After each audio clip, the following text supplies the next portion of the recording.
Hey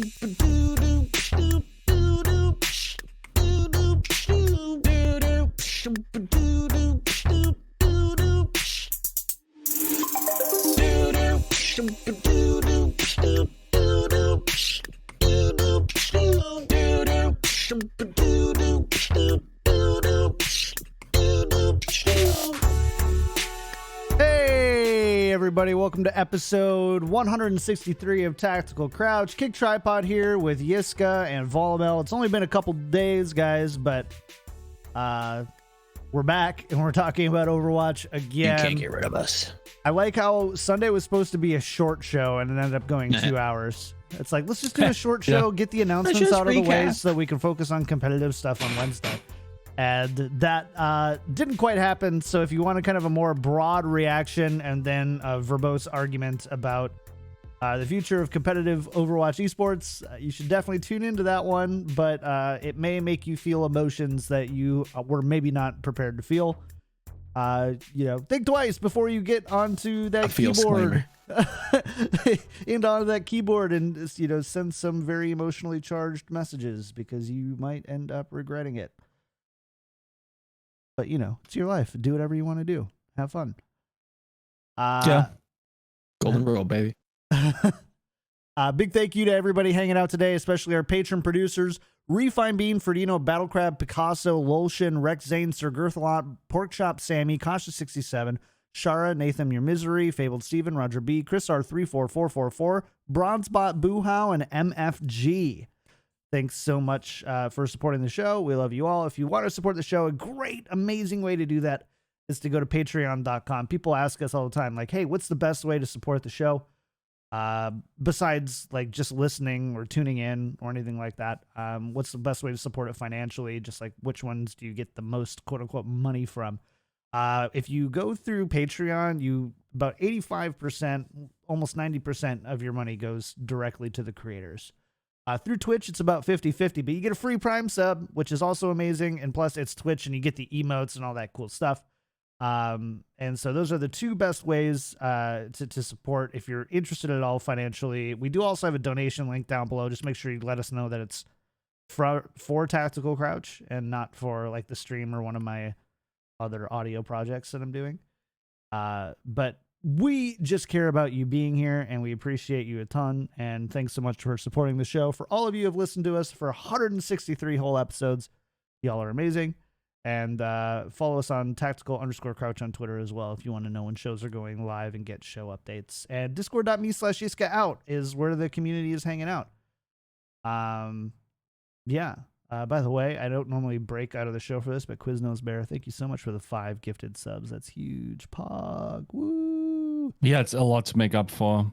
Quiznos Bear showed his tier list and had Paris and unironically in S tier. Oh, see, now were you a good Bayesian and did you look at the explanation and the criteria, or did you immediately just toss him out with the bathwater?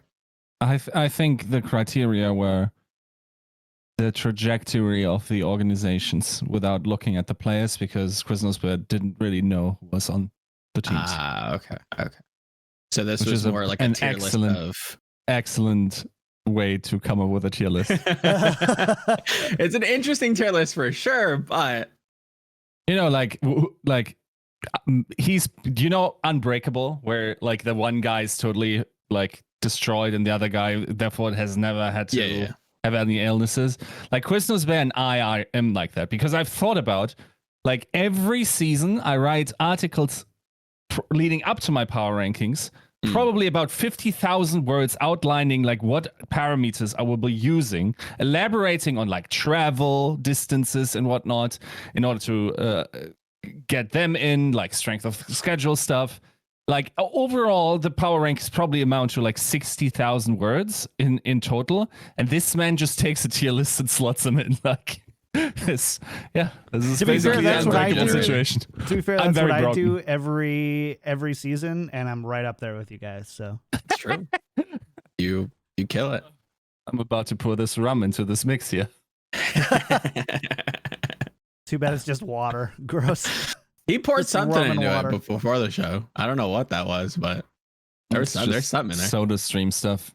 Oh. Mm. What is it, like syrup? Yeah. Fair enough. But without calories. My observer Just the tier stuff that list gets is to- Willow number 1. Willow's definitely number 1. Willow As number much as they 1. ignored me. Willow number 1. All right. Anyways, we've got a lot to talk about today. Today we're going to be focusing more on the competitive stuff that we got from BlizzConline, as well as just kind of some of the Overwatch League news that trickled on and around BlizzConline, but maybe necessarily wasn't a part of that. But again, if you want to hear some pretty interesting arguments, go listen to Sunday's show as well. First, let's talk about the game competitively. That's not necessarily Overwatch League related. And I think we might have touched on this briefly, but we're going to touch on it again today, is 2CP will not be an Overwatch 2 competitive play. It's a very interesting implication because we were getting push. See, this is something that I feel like is kind of a Mandela effect, and I want to know, like, if I'm the only crazy one. Yes. I remember, or at least I think I remember, that Al had said that push was coming like late last year. Obviously, that didn't happen. So I don't know. Like, obviously, we're still getting push at some point. Obviously, probably with Overwatch 2. We were also under the assumption at that point that we were going to have 5 game modes, which makes up, you know, a perfect number of game types to be able to have a best of 5 without a repeating game type. The removal of 2CP from competitive kind of signals that they're either okay with having 4 game types, or there's an additional game type in the works to kind of filter out to 5. Joe, what did you say about push again? Did you say push is only Overwatch 2? Right. The Mandela effect was there, that whole kind of comment was, at least I thought I remembered last year we were supposed to get it towards the end of 2020. I don't know if I'm the only one remembering that, or if that was an actual thing and we just all forgot about it. I thought it was always just an Overwatch. I think the issue or the confusion came when they kind of talked about the fusing together of Overwatch 1 and Overwatch 2 type, like it's all going to be everybody, and so push. I don't think that they gave a date. I just think it was one of those things where it was, it was one of those things where we figured that it was just going to come as a competitive update, and I think we were eyeing the end of 2020 for Overwatch 2 release. Okay. Boy, were we wrong. For sure. So yeah, the other point still kind of stands though. Like they're saying 2 kind of very different things here. Well, I guess 3 different things. Either the competitive ladder play won't exactly mirror Overwatch League play, which feels very not like Blizzard or not like the Overwatch League brass. Or there's another game type in development to fill the place of 2CP so that we have 5, or they're okay with 4 game types and having 1 repeating.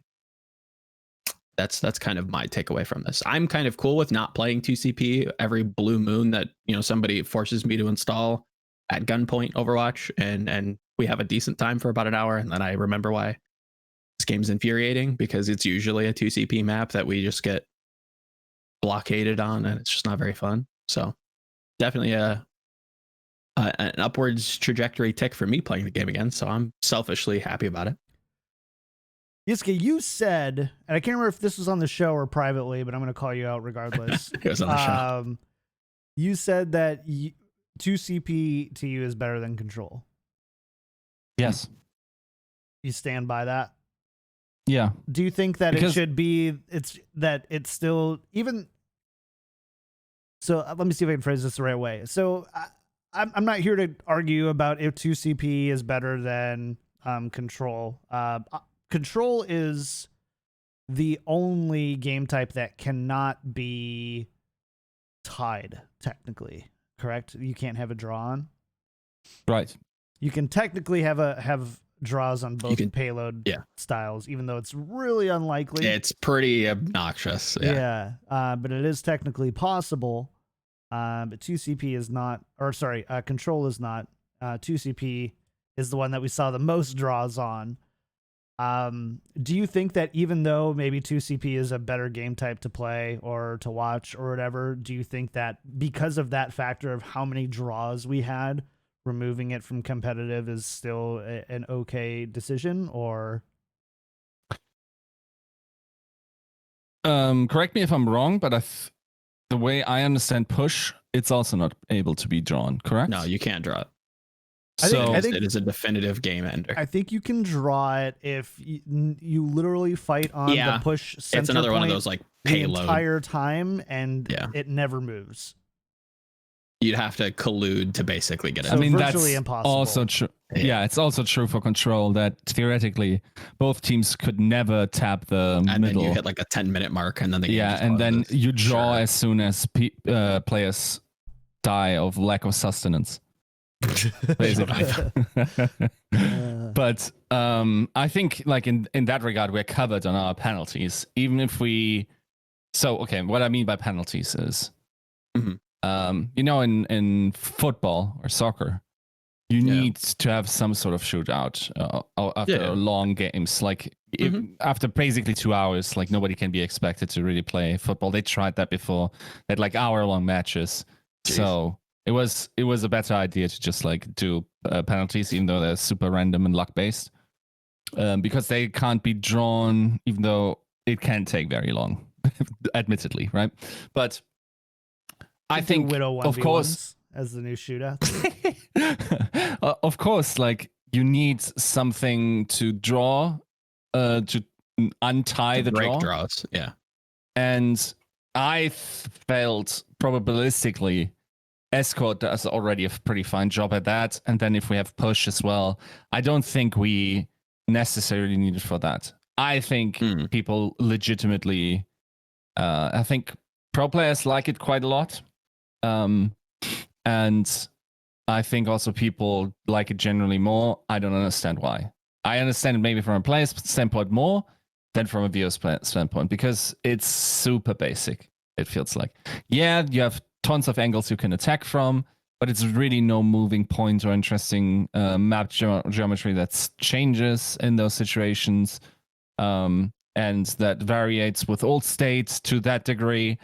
I think 2CP generally has pretty sweet strategies as well over the years, and has also developed. Like if you think about the greatest moments in Overwatch, quite a few 2CP maps pop up. For instance, like the Prophet, Hanzo, Prophet, yeah, that's true. Tracer thing on Volskaya. There's also a few that are pretty obnoxious, though. Like true, yeah. I mean, and it's also obnoxious to play, of course. Yeah. So like the staggering is not the most fun part of Overwatch, but I mean, there's plenty of ways to get around this, right? Problem being, like if you make it too weak, then you're just endlessly flipping around and you're just stuck in spawn screens for 30 seconds while everyone chooses their sides and whatnot. It's also not fun. So I see the flaws. I just like it more strategically than control. And because control, yes, as I said, like it feels like there's a dumbing down of complexity and like also the excitement of the objective, if that makes sense. Yeah, that's fair. Like in sports, we have like a lot of ball objectives that focus the narration. I think the payload is probably the best thing that focuses on narration and some, right? Yeah. And I mean, for control, it is actually never about the point. It is always only ever about the bar at the top that has nothing to do with a physical universe, like the overtime bar, of course, or the charge bar, which isn't physically represented of that. So it doesn't tell that obvious of a story either, I feel. So yeah, I don't know. Like, I'm not feeling terribly about this, but I think, at least from an esports viewing perspective, I think we lost the better game mode there. So I kind of want to fight you on the strategical point, especially like these days. It feels like there's on every control map type, or at least map, There's always like at least one sub map that has like a weird like you think of Lijiang Control Center, like it's always like these Ryan Brawley comps that, you know, would even overtake like the dive metagame. Like there's always that like big compositional switch that you have to kind of not only account for, but also like tie into the narrative. And you kind of already at least last season, it felt like we were already trying to like account for that. It's like, oh, well, if they start here, then maybe they can take the momentum and roll it over. Like it was definitely something that is becoming more and more apparent and kind of always was. But there are obviously metagames that kind of abused it a little bit more than others. So strategically, I feel like, at least these days, it's still pretty diverse. But yeah, the narrative element of having a ball is definitely something that Control really doesn't do. But in that way, it's simple, but it's kind of nice that it's simple. Like it's kind of just like straightforward. It's not very exciting, just like inherently, but it's straightforward enough that like people really kind of understand it. You don't really need to kind of know much, if anything. And I really kind of enjoy the thought experiment that Sure4 had posted again years ago, or what feels like years ago, of making Overwatch completely Control, and that's the only game mode we'd play. And I think that would really get at the heart of what Overwatch kind of is. It is that kind of fiddles down all of these like geometric, you know, problems and attack paths, and it's just like head to head kind of an ARAM style, like just team fight game mode. And it's simple, but in a way it's kind of elegant. But yeah, I mean, I think it's also increasingly so the case. I don't know why. For instance, I think Hanamura might be my top 3 most favorite maps. The 2 CP maps are just kind of iconic in general, aren't they really are. Like, Anubis is iconic. I hate playing it. Volskaya is another one that again I don't think is a very good map, but yeah. I don't know, like kind of like a staple. It also felt like the tone with which Jeff addressed that was weird to me. It was almost like, yeah, I felt like that was a little bit too much, like, I don't know,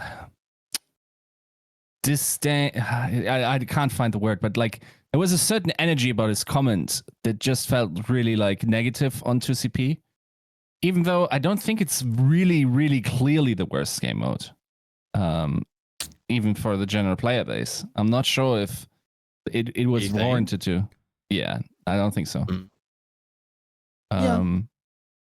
I don't know. So that'd be an interesting poll.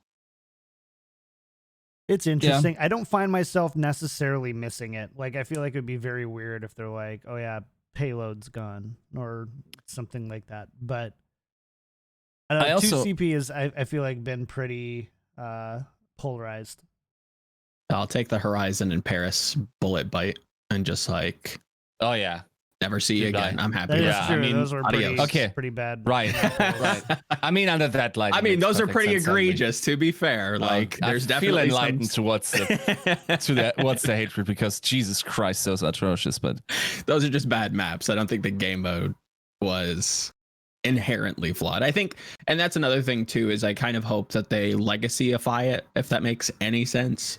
And maybe they can retool it, bring it back as like 5 CP, so it's kind of like push, but you know, it'll be a kind of a community callback to a lot of the TFT guys coming out and being like, look, like this worked here, why don't we just try this here, and retooling the maps so that we can still have those legacy maps and a working game mode that kind of fits them. So we'll see. Okay. We'll see. I want to, because we kind of like, I kind of talked about it a little bit. If you guys have the muse for a side tangent here, I think like I talked about this with people a little bit, and I feel like very often, to me, if I really want to know who's most likely to win a team fight, I'm playing spreadsheet the esports very often. Okay, if I want to find out who wins the map or whatever. So what are you looking at in order to figure out who's up, who's ahead, who's in the driving seat of that particular fight or the match. You are looking at the top 15% horizontally on your screen, which is only the UI. You're looking at the characters which are being picked. You're looking at the HP numbers that they have. You're looking at their ult states. You're looking at possibly the score. You're looking at who's dead or alive on those. Sure. You might also, I mean, I still think there's no better information, and there will never be better information unless we literally record and then puzzle things together with like a 5-minute delay or whatever.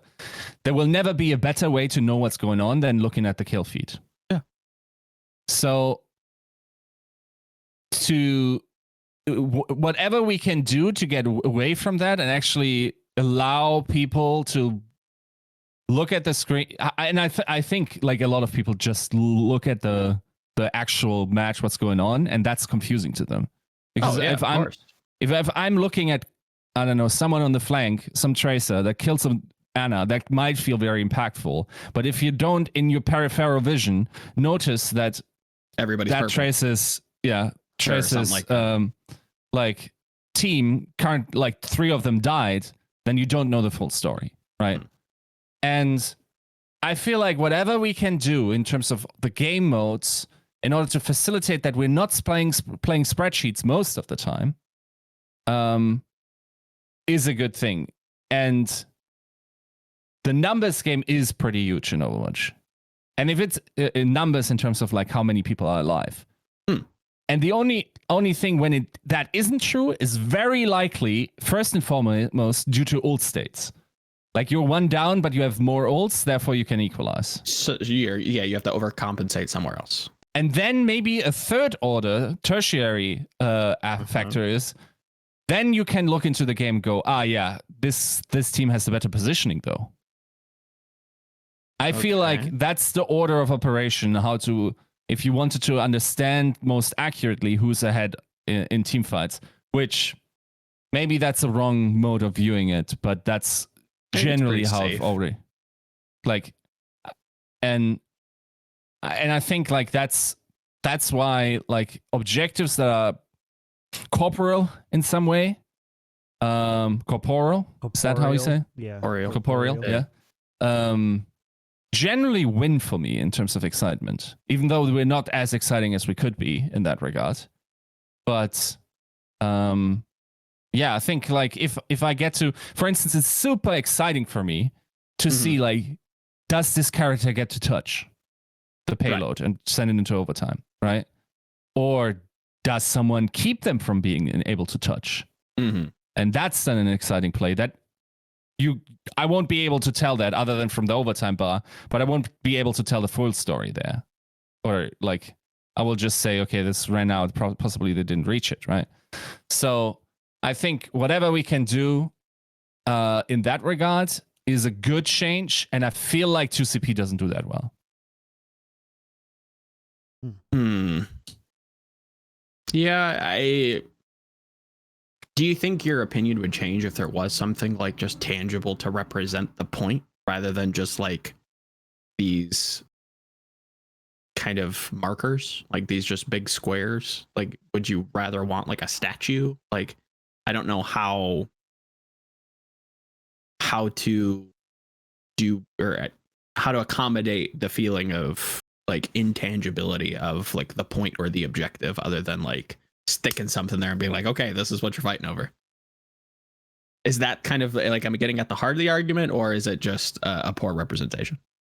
Sorry, can you, I was just sent something on work. Would you want on these control point maps or on 2CP or on, hybrid, these, instead of representing the point with just a denotation of a square or just like these ghostly markers, would you rather them fight over like an object? Like, do you want us to like stick a statue in there and be like, okay, that's what you're fighting over, go? It's really hard, right? Like, it's really hard to make it work in an efficient way because the game modes are sort of like this. Like you would almost have to fundamentally change the game mode in order to change that. I think you can do something with vision, right? But like Vision, no, with like Fog of War. No. What I mean is with like having visual representations of progress in the actual game. Maybe overtime could be highlighted towards the point in some way, so I wouldn't have to look at the bar instead of seeing like the point light up or whatever, like whatever it is, right? Sure. But okay, please be able to decouple what I'm about to say. But it is inherently much easier to understand what's going on in terms of like who's winning and who's scoring in a Lucio ball game because there's a ball. Yep. I'm not saying it's a better game mode. Nope. Decouple this, please. Than the game modes we have. It's more about having good visual representations. And if you think about other esports, a Nexus exploding is a pretty good indication. With the life bar going down, you can look onto the field to see that. And we do have these game modes, for instance, these moments, as I pointed them out, in not being able to touch the payload and whatnot. That's why they work for me, right? But like, I think I would have to look at how the usual rush works out. Maybe that's a move in the right direction. But if if we assume we're already rethinking the game on a fundamental level, then I think giving people ample reason or all the info they could get from the live game instead of the UI to understand what's going on, which is also part, of course, responsibility of the observers, but also inherently not always possible. Sure. If there was to be at least some visual representation of point progress, of overtimes, or whatever it is, even though, yes, we have a problem with visual clutter, it is a really hard problem, and the game modes and their objectives don't help, but it would be nice to not have to focus on spreadsheet Overwatch in order to have the most accurate understanding of who's going on. 100%. Because you will see it so often that people do focus on what should actually be the exciting part, which is the gameplay, and are hyping up like a Widow getting a kill, while 4 of their teammates have already fallen because the peripheral information hasn't sunk in yet. And I hate having to choose between watching a kill feed and health bars and watching the actual game. It sucks. Yep. Yeah. I think, and I don't know how we fix that, to be honest. I've always been of the mind that we're like games and game developers, like we really need to stop with like the multi-competitive game modes and just like pick one, run with it, and let people really explore the intricacies of that specific game mode. Makes things very clear. There's not this narrative jump back and forth and like, what ball are we looking at? Is there even a ball, like Yiska's kind of talking about? And I know that's like not happening or not possible with Overwatch, but it's definitely a soapbox that I'll bang the drum of. Like, if we could just have only, like, I'd love to see a tournament and kind of just go, okay, we're just going to play control, like best of 5 double elimination control tournament, go see what happens, see if people like it. I think that'd be fun. Just push, just payload, just like kind of a novelty aspect to it. I think that'd be interesting to see a viewer response. But yeah, that's kind of my take on cleaning that up. I do want to talk a little bit about the other thing that we kind of maybe got potentially teased in the same vein of the Overwatch team being willing to experiment, is that, you know, there's a potential that we might see an Overwatch 2 in the future that is only 5v5 instead of 6v6. Possible, yes. Yeah. How do you feel about a 5v5? Can I give you my my asshole theory on this? Okay. Sure. They're only doing it so that they can fill out 8 more Overwatch League teams.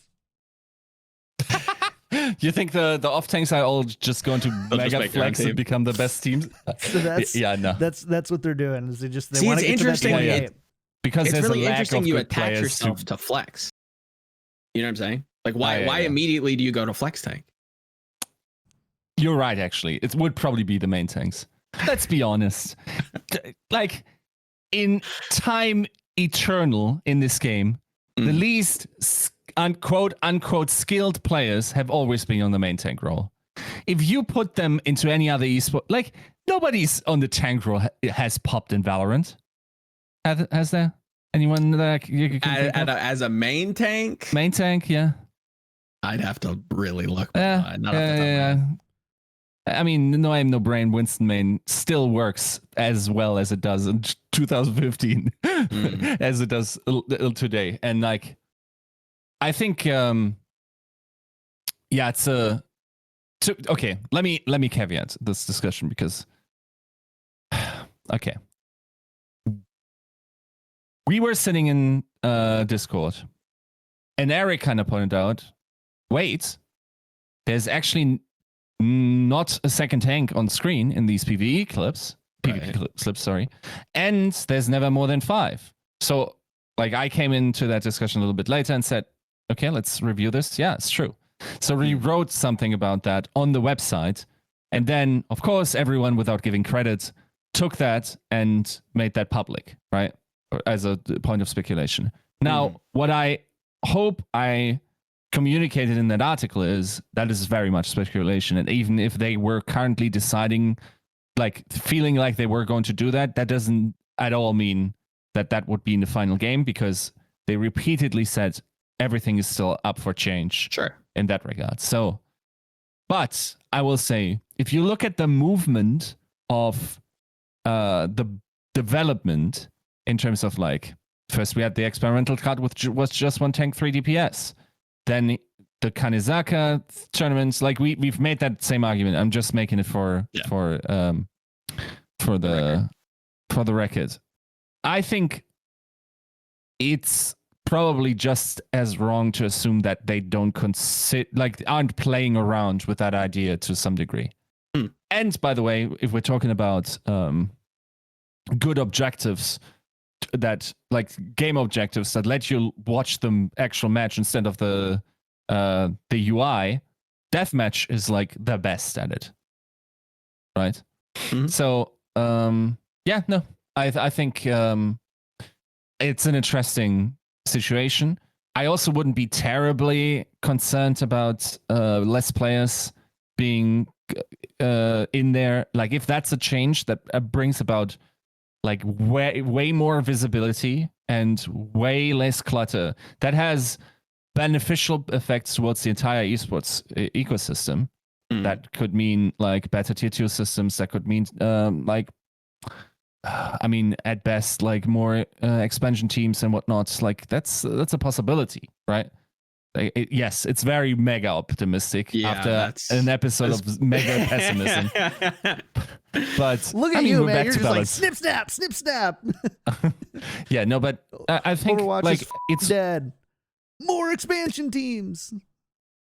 I think over the last year, one thing I've been pretty consistent on, even like when Hero Pools went out and basically we saw Joe dive into an early midlife crisis and like buy like I don't know, cat t-shirts and stuff during that time. Oh, that was like, I've hit midlife way before that then. No, but I think my thing was always like, this formula is still not where it should be. Let's play around with it. We're reasonably close, but we need experimentation. And therefore, like, I can't categorically be against that.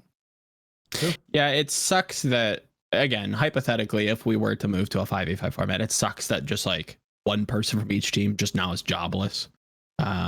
Or it's likely that like rosters shrink. As I was looking at this, I had like a weird thought creep into my mind. And again, hear me out. And again, call me stupid if you don't like it. That's fine. We stay 6v6, but we have the flex tank role just become like unroll locked, where you just have one person that can just like transition between roles if they so chose to. The 2-2. Oh my god! So it'd be 1-1, 2-2. Okay, kind of interesting. You're stupid. Yeah. That's fine. I think it'd be kind of cool. Again, I'd love to see a tournament that just goes, here, let's do this. I would love it if we just get a big old punch to the gut and Overwatch 2 comes along and there's just not roles anymore. I would just do away with roles completely.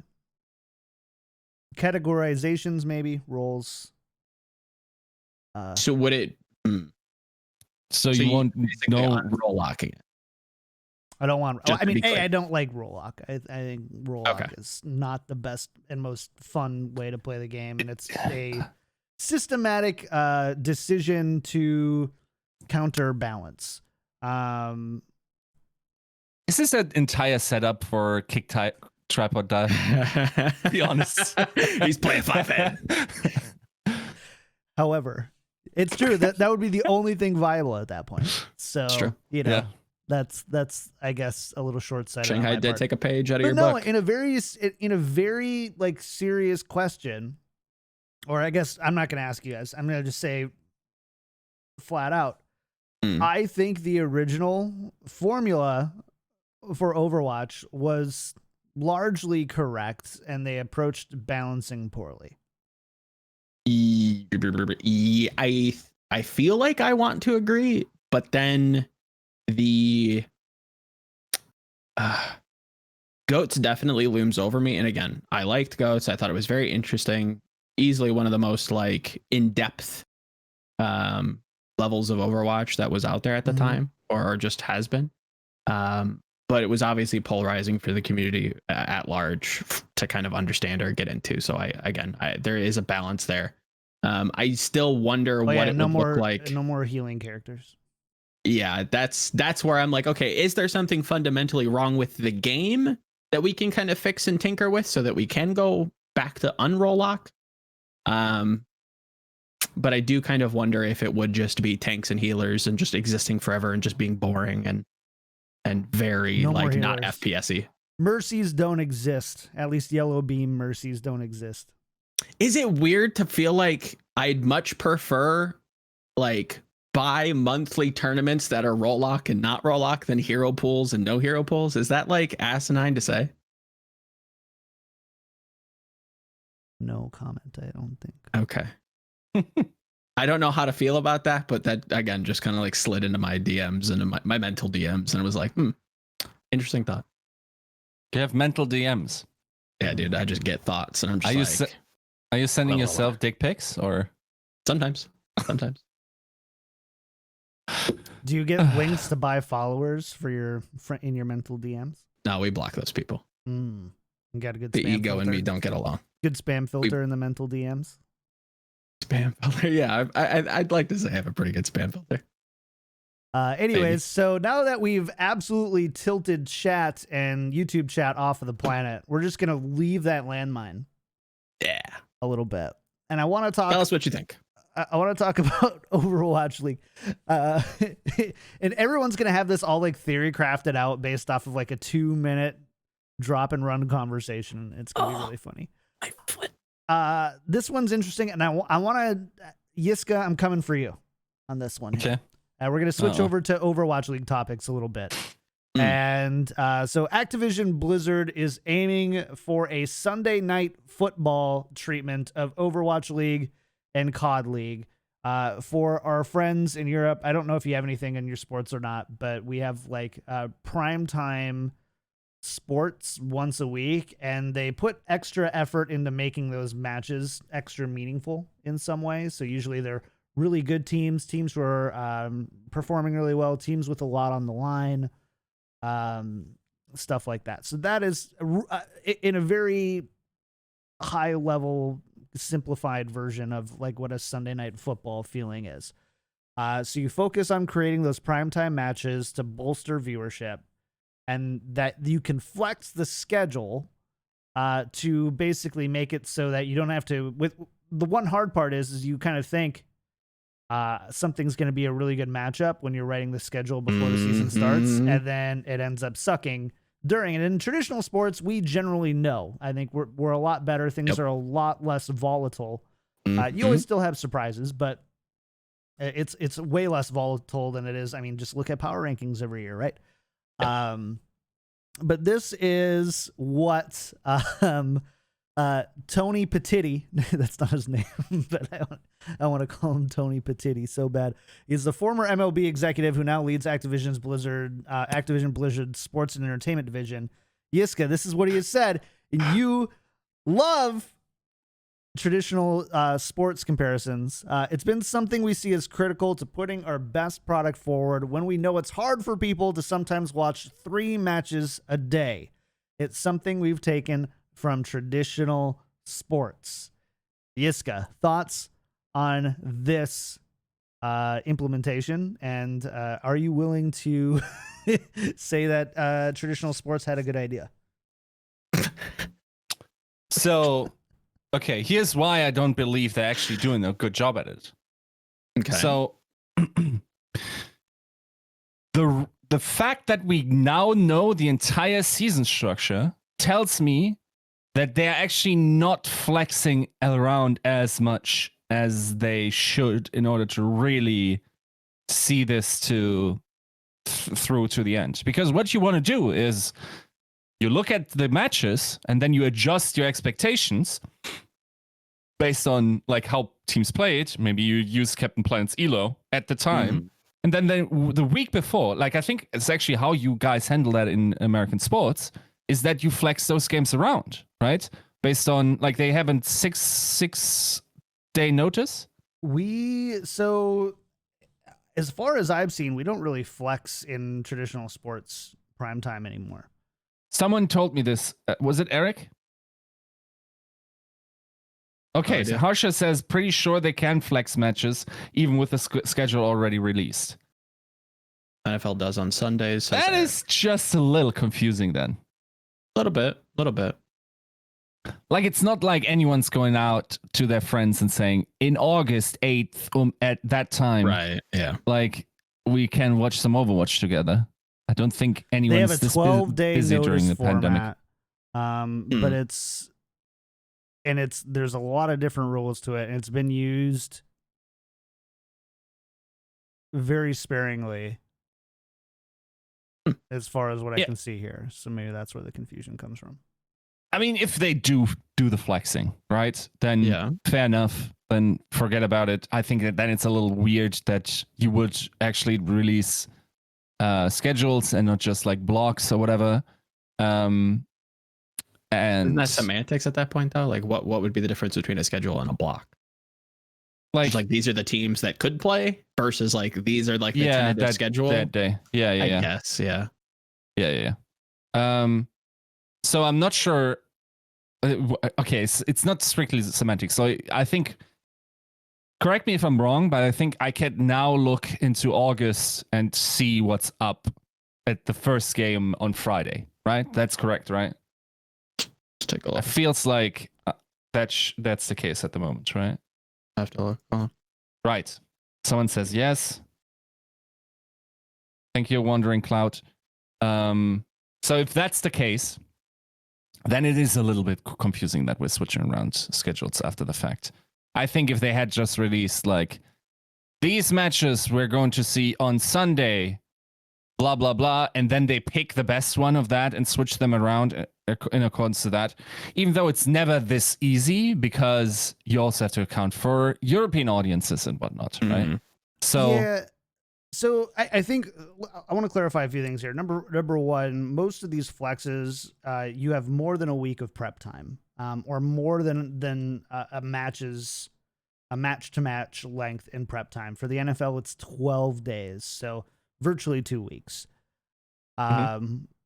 They don't explicitly state a time, I believe, in the article of like how soon that is going to happen. But the idea behind a flex match is to put more competitive teams or more competitive matches together at prime time. Like that's the goal, is how do you make the best matches happen when the most people are wanting to watch your esport? That's the goal. And so there's lots of different ways to flex. No, that and makes I think sense. we're kind of circling. It's not just one way. It's not rematching people. Sometimes it's moving them. Just moving a specific matchup. Like, we have Toronto versus Boston, and obviously Toronto is going to be last place. Boston's going to be in first place, and so you don't really that's not really a great primetime matchup anymore. So you go and you find a 2 seed playing against a 3 seed, and something that could be really high octane or something that has big implications for the tournament coming up. And is the time frame known for when the NFL the primetime match is? At what time of the day on Sunday? Yeah, so primetime matches are the same every Thursday, Sunday night, and Monday night. And what time is it around about? Usually around I want to say 5 p.m. Pacific. Sounds about kind of right. But the time is not really necessarily relevant here because that's a NA league. They're not saying they're going to slot Overwatch League matches into NA primetime slots. They're going to slot Overwatch League matches into whatever they feel is the worldwide viewership primetime slot. And if viewership is really heavily NA, you might get a 5 p.m. slot for primetime. But in I think in fact it's probably much more likely that you don't. Okay, this is a perfect example of a sports idea that probably will be well adapted towards the idiosyncratic challenges or opportunities that we have in our esport. That's all I needed to hear. And he acknowledged it. And I also think I'm not per se about bringing in ideas from sports and making them our own. I'm against taking concepts from sports and saying that's how they should be or are in esports, because they making them laws. Generally, the first step should be to reason them from esports principles and see if they then apply, right? Again, things behave very differently at scale. Valianting someone, so to speak, is a very different situation when, as in letting someone just I know. I'm just wondering if that's just going to be the nomenclature these days. Is that just a verb it is now to get valianted? Is it valianting? To get valianted. It's not valianting. It's valianting. We can. I see what you did there. Yeah, we can talk about that, but it's very different if I'm making 10 million in a year or if I'm making 50K a year, right? So bringing in moral, conceptual, or idealistic principles over from sports and thinking they apply to esports. No, they need to be applied to esports. So in ways where they are adjusted to the realities that we're facing. And it takes some behind the scenes knowledge sometimes. That's sadly the fact. And in those cases, I'd like to think I'm not as mad when fans bring that up, but very often it is an obvious situation where they try to, it's like the child trying to hammer the round thing into the squared shape, and it's come on, dude, it just doesn't fit. And then, or it's the inverse, and every shape fits in the square shape. Yeah, that never happens in esports though. Nope. If anything, we have some weird 3-dimensional twisty thing that needs interdimensional, or our shapes continuously change. Yeah. So before I say my piece, how do you feel specifically about this though?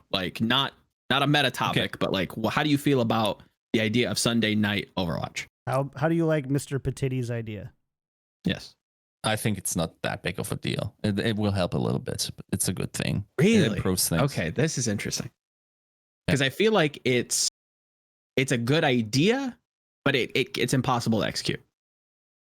To what John kind of alluded to, and I think maybe I'm reading into too much what you said.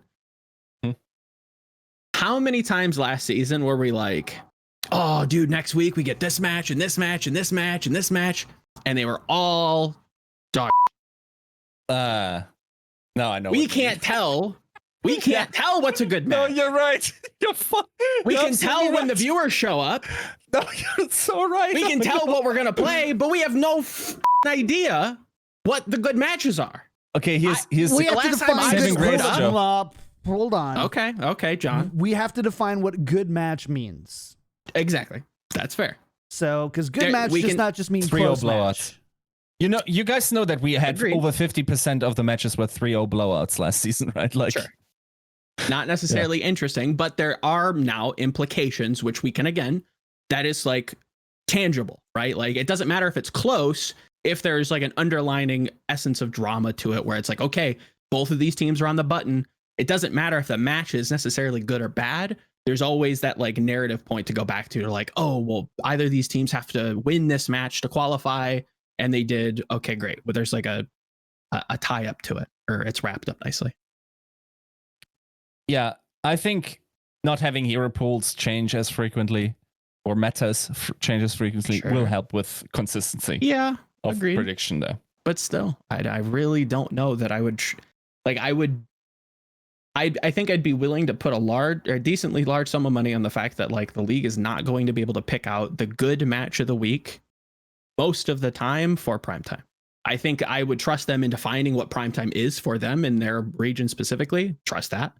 I think I'd be able to trust that they would be able to find a good match or the best match that they can with the information they have, with that essence of drama and those on the button teams and those stories. I think. But I think the Overwatch League knows, if let's just say all 20 teams, so 10 matches were played at the exact same time and on the same day in 10 different universes.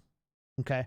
I think the Overwatch League has good enough information to know which ones are going to bring in the highest amount of viewers and which ones are going to bring in the lowest amount of viewers. yeah, Regardless I would of agree with that. outcome, and even honestly, and because it's all about stakes and standings, Right. Agreed. and that's all you really need for a base primetime formula. Now, if Overwatch League can, I think, narrow the delta a little bit between how teams perform in certain metas and hero pools and certain teams, and we don't have teams winning, 85% of their matches and teams And losing losing. 85% of their matches. And instead, you have a lot more in the 60-40, 70-30 range. Mhm. Then that again becomes less of a thing. Last year's, I think, a really weird one to like quote the 3-0s on, because Sure. schedules were weird. The format was weird. The rosters weren't really built for hero pools Nope. in mind. So I think that there's a lot of asterisks I would want to put there. Completely fair, and I think you should. But I think the fundamental, so number one, Overwatch League has, I don't want to say a viewership problem, but they have a viewership concern. Okay. They have a viewership. Let me go Nice dance. Let me go real corporate speak here a second. Yes. Say it has viewership opportunities. Mm, There we growth go. opportunities.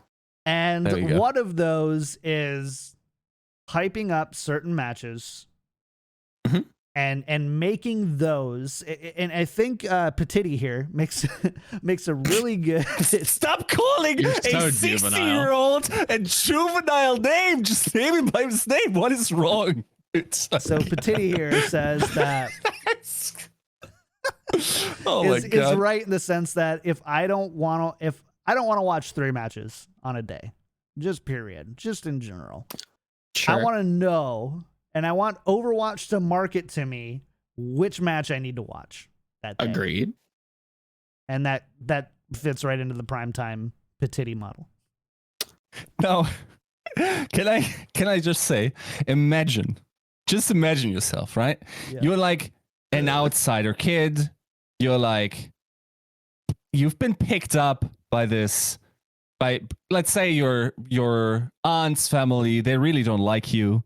You're also not really good at school and all that stuff, right? Hey, And fuck then- you. So and totally then, this like- in private, by the way. And then like you only get to play like half of the days that other teams are. Okay, I kind of gave away the thing, but the other teams are playing. So like Eric and I put out an article this week looking again at the average amount of games that teams will be playing. And just over the regular season, the Shock are projected to play 27 games, while the Vancouver Titans are projected to play 16.3 games, right? And we haven't even measured the season playoffs, which the worst team in the league doesn't have to be the Titans. I just assume it will be. Playing. Now, that means you're already playing half as many matches. They are at least half as exciting. And now someone comes on and just says, "Oh yeah, we're also only playing the most exciting matches in the slots." But so can I also maybe have one match on Sunday, like in the prime time? Sure. Toilet bowl. Yeah. Like it's sarcastic. It's again, when was the last time you got up on your feet and actually like cheered an Overwatch game? I remember like getting hype as for the toilet bowl. Like that game was exciting, but you can tell it was like junk food though. Like, I want the casters. We can all admit it was bad. For the toilet bowl, they need to make all the players dress up like clowns. Okay, that's a little far. Like, leave these guys some dignity, dude. Like, this is play better. I like how ruthless it is though, like because I think there's basically no way that you're doing this another season if this model stays and you just say, yeah, we're just going mega budget. Nah, you're fighting for your airtime at that point. Like, nobody's even like the worst team in the league is expected to only play 8 weekends out of like possibly like 18 to 20 active weekends of play, because like we have 16 weekends over the regular season, of course. I'm already excluding the breaks. And then we have maybe 2 to 4 weeks of season playoffs. So if you're only playing 8 of those, that's a roughie. That's really rough. So, but that's also incentive, right? That's incentive to improve, to put out or get out in the sense that you need to it's amazing. You need to put together a good team, or you're going to see less airtime. You're going to earn less money, and that's, I don't know. Like, there's the solution isn't just to be like all.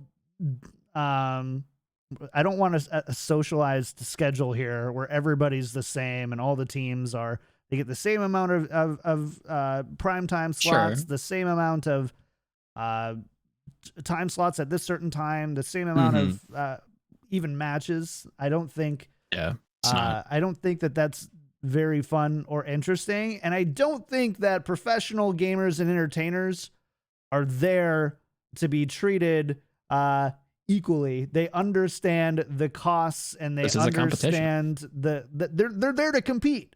And I tell you what, people who are competing at the top 0.1% couldn't give a shit about your participation medals. And I think this is an example of one that it just doesn't make any sense to me. I'm fine if the worst. I hope the best teams and the worst teams in the league are closer together, so we're seeing everybody much more equally, because then we get a much more competitive league, and that should be 100%. Much more fun to watch.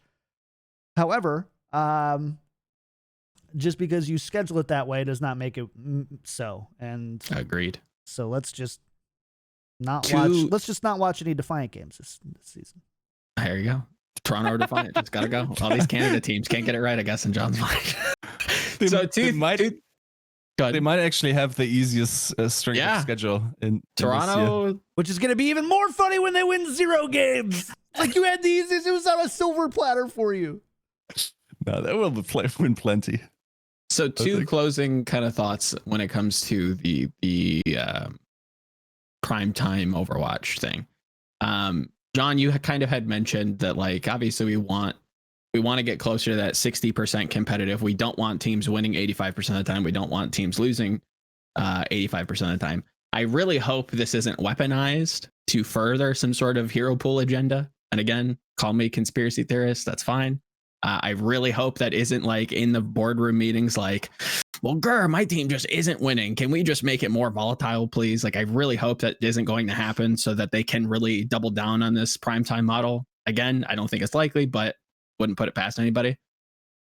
And I'm also concerned when it comes to the investment of every other match. I hope that this isn't going to take away from any kind of narrative framing or content or time spent with other matches just to make primetime feel special. I think primetime really needs to go above and beyond. I don't think we can downgrade the rest of the season to make Sundays or whatever day or whatever time slot is picked, make it feel normal. Does that make sense? The way that I framed it, like we can't take a step backwards and then just have the one normal day feel like Overwatch League, where everything else like he kind of gets treated as stepchildren.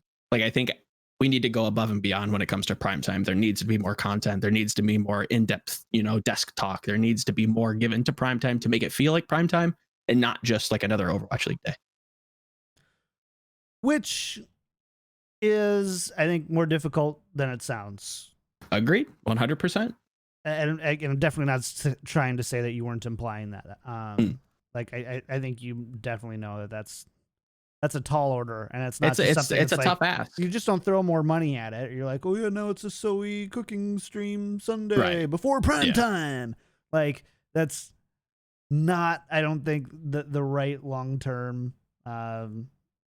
strategy to it. But I also think that primetime matches, especially if they decide to break up a primetime match and there's like a block of time before primetime happens, you've got like a great opportunity for like a weekly post wrap up for the week before you go into that final match of the week. Like if you make the primetime match the last match of the week, it's a great opportunity to get people to come in 30 minutes early and do your watch point thing. Sure, exactly. Even that, again, like it's not something that's super innovative. They've done it before. Why not do it for these matches? It makes it feel special. You can frame it better. You get people invested, and you also get people who haven't necessarily seen the VODs last week or aren't super interested. You can kind of get caught up that way. Again, that isn't like a big investment, and it already makes it feel special. It makes it feel impactful. That's what I'm talking about. I don't think we can take a step back and make primetime feel normal, if that makes sense. Hopefully the messaging is right. And we don't know necessarily. Primetime means kind of two different things. Like it means the actual specific time. And it also means like the spirit of the match itself. I think we kind of assume that primetime means a certain time of the day, but I don't necessarily think it means specifically a specific day. Like it's always Sundays at 5. Like I think that isn't there some swapping of days and stuff going on with the schedule. So I haven't seen. You might have a Friday prime time and you might have a Sunday prime time. Yeah, I would imagine there probably maybe needs just to be a little two. bit more of like a match of the week type of thing, Wouldn't there be two though? Two, like one per division? Like let the Asia broadcast kind of handle one? I don't know if you need to. This is the wrong term, and I threw it out as a joke earlier. But I don't know if you need to socialize that. If there's not a good game going on the week in Asia, do you have to make a primetime game of the week in Asia? Maybe not. Unless the goal, unless the goal is that, like based on the audiences and stuff, you can't hit a primetime slot for both. In which case, you probably have an NA timed primetime game and a Asia timed primetime game. Which here's the really weird thing: an NA prime-timed game for Asia time zones because we have more Asian viewers. That is something that could realistically, I don't think it would happen right now, but it's something that could realistically happen in the future, depending on where Overwatch League's fan base is. That's kind of where I leaned to have two, because I know obviously there are more NA investors than they are Asian investors, but there is obviously way more Asian viewership than there are NA viewership. So I think like you kind of want both. And there again, you run the risk of like, can we find and can we like tongue in cheek kind of be able to frame this well enough so that people really care? I don't know that. I really have to put myself in a situation to go like, do I care about who's going to get 5th or 6th seed? Like, is there competitive implication there? Like, do they get to dodge somebody? Are they put on the opposite side of the bracket? Is that enough to get like the average viewer interested? Is there enough there to really dive into and explain and get people to buy in? I don't know. I really struggle with that. That also forces you to split your resources. If you want your primetime game to be really high quality and production quality, it's going to be even more difficult to have what I understand right now is the same production team having to do that twice a week now instead of once. Yep. Agreed. Like this is, it seems, again, to revisit like the initial point, like it seems like a great idea, but then when you get into like the nitty gritty, like nuance of it all, like it's kind of hard to pull off right. Like, again, the execution here is like what matters. And I hope they nail it. I hope they knock it out of the park. I hope it all is very successful. I want this to be successful. I'm just kind of skeptical. They can take maybe the that's money, cynically so, but they can take the money they took from our prize pool this year. I guess. I don't know. Yeah. I'm slightly not concerned, but it feels like a good idea, but execution wise, I think it's going to be tough to pull off. Fair. I think that's gonna call it for this one. We good discussions, interesting discussions, I think, on just kind of what's going on in Overwatch League. I think we're starting to gas up into power ranking season though. Soonish. Yeah. Soonish. So I was thinking to not do the thing where I do it on Christmas or leave them there, but actually like do it shortly before the season. At least for my written part. Like in maybe last week of March, first week of April, maybe. Mm-hmm. Well, we usually take it 4 weeks at a time. Mm-hmm. Right. So yeah, I think we would probably do it so that our power rankings are out 1 to 2 weeks before the first match of the season. Mm-hmm. Yeah, we'll have to look into it. I will say then it's likely that my tactical crouch rankings will not be the final ones. Yes, they will. So we'll do 3. Everybody only listens to your crouch rankings anyway. Jeez. That's the only one that people keep track of. Yeah, I don't think we'll have time to have full, like acquisition of the scrimbucks by that time. So it won't be as high quality then. Yeah. Unified, I think probably unified power rankings. It's not as scientific, but it's I think more fun. That works, son. I think it's more fun. Oh yeah. All right. Chat, we are out of here. Big thank you to our patron producers, Refine Bean, Ferdino, Battlecrab, Picasso, Lotion, Rex Zane, Sir Girthalot, Porkchop Sammy, Kasha67, Shara, Nathan, Your Misery, Fabled Steven, Roger B, Chris R34444, Bronzebot, Boohow, and MFG. If you like the show and want to support, please go to patreon.com/tacticalcrouch. We've got our episodes 1 through 4 of The Promised Neverland. Yes, which I still need to watch. I do too. That we're going to be watching, and then we're going to watch episode 5 together in Discord, discord.me/Yiska out. Any supporter on any platform is welcome to join. And I honestly think everybody is welcome to join. Yeah. We're not trying to gatekeep it, but like it's kind of meant for our patrons, but it's kind of not. You just don't get the t-shirt. The virtual t-shirt. That also doesn't exist. That also doesn't exist. Just think. Will you record the Promised Neverland reaction as a video podcast? Probably not. Maybe we will in the future. Depends on, I guess, who kind of comes and shows up. Yeah. But yeah, patreon.com/tacticalcrouch or subscribing right here at twitch.tv/Kickedtripod.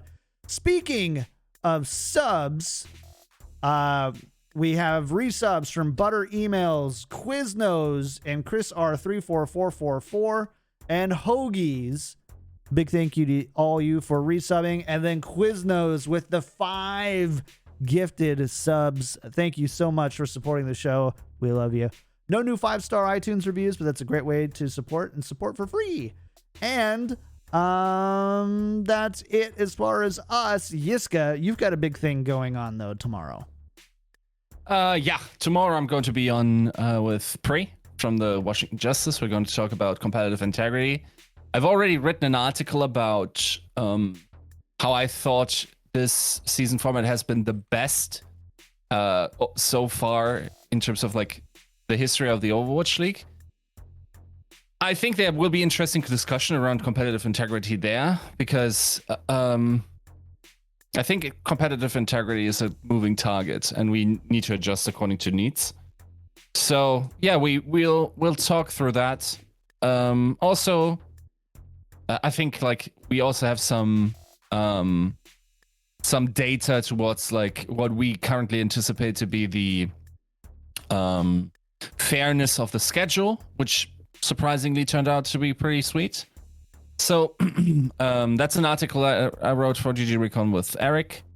Otherwise, yeah.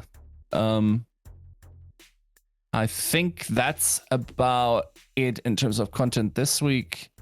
Hope people enjoyed to see like the schedule breakdown, to see like also tinker around a little bit with the ELO ratings. It's quite interesting how much impact just being a little bit better will have over the season in terms of qualification, in terms of playoff projection, in terms of bonus wins and whatnot. So check that out. Cool. Joe, what about you? Shoutouts for the week. Where can people find you?